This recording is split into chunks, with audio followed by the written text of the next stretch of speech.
የመንግስት ሰራተኛ ወሩን ከአራት ከፍሎ ነው አሉ የሚኖረው። ከአራት ከፍሎ የመጀመሪያውን ሳምንተ ፍስሐ ይለዋል አሉ። የደስታ ሳምንት ነው። ደሞዝ ተቀብሎ እንደፈለገ የሚሆንበት ነው።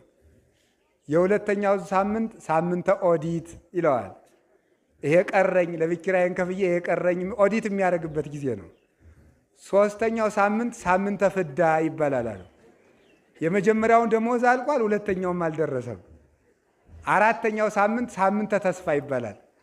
ደሞዝ ደረሰ ማለት ነው። ተመልከቱ ማለት ለምንድን ነው እንደዚህ ብሎ ሰው ተንገብግቦ የሚኖረው ስትሉኝ፣ አስራት ስለማያወጣ ነው።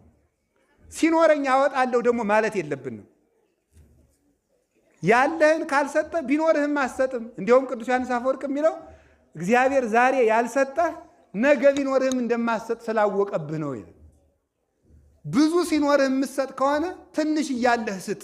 ነገ ብዙ ሲኖርና ከ10 1 አውጡ። ያችን እግዚአብሔር ጠብቆ ለበረከት ያደርግላችኋል፣ ለጤና ያደርግላችኋል። አንዳንድ ሰው ምን ይላል? አስራት እንዳላወጣ አንዳንድ ነገር ለመታከሚያ እስቲ ለምናልባቱ ለመታከሚያ ደግሞ ጥቂት 100 ብር እንደዚያች ማስቀመጥ አለብኝ ይላል። ለመታከሚያ ብለህ 100 ብር አስቀምጠ የ200 ብር በሽታ ከምትታመም 100 ብር ለእግዚአብሔር ስጠውና እግዚአብሔር የሻመት ጤና ይሰጥሃል። ትርፍ ማለት ይሄ ነው። እግዚአብሔር አስባርከን እንቀበለዋለን ማለት ነው። አበርክተን እንቀበለዋለን። እግዚአብሔር ቤት እኮ የኔታ ሊቀ ሊቃውንት ሲያስተምሩ አንድ ጊዜ ምን ይለዋል?